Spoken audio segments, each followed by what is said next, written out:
And a special good evening to our viewers in the western U.S. tonight. The president addressed the nation tonight for just the 9th time as president. He originally asked for prime time on television to convince a very skeptical nation. Hello. Today I want to speak directly to you, the people of Nigeria. Nigeria is a great nation, and you can be proud of the progress you've made. Together you've won your independence, emerged from military rule, and strengthened democratic institutions. You've strived to overcome divisions and turn Nigeria's diversity into a source of strength.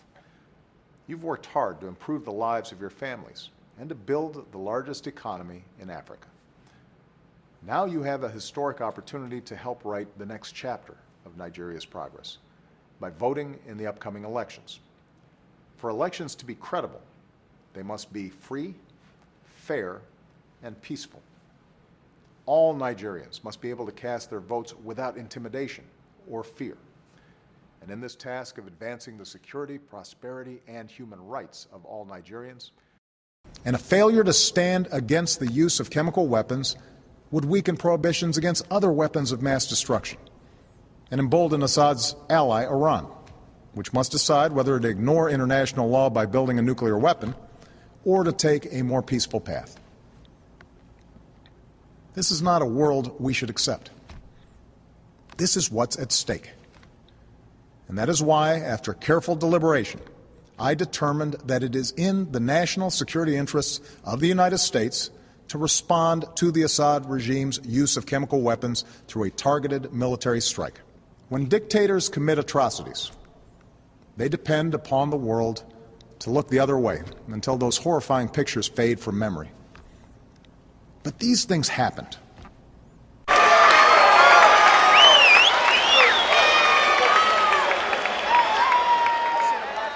president tonight with what one New York Times columnist called an extraordinarily strange evening.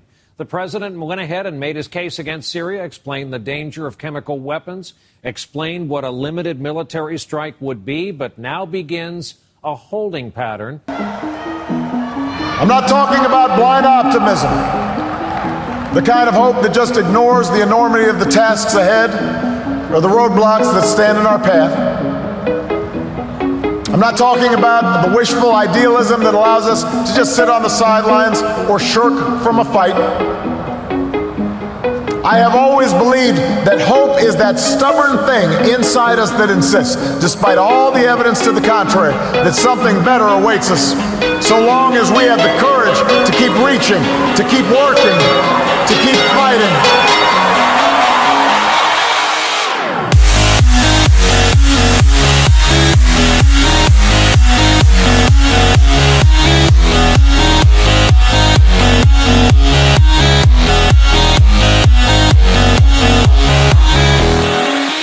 I believe we can keep the promise of our founding. The idea that if you're willing to work hard, it doesn't matter who you are, or where you come from, or what you look like, or where you love. It doesn't matter whether you're black or white, or Hispanic, or Asian, or Native American, or young,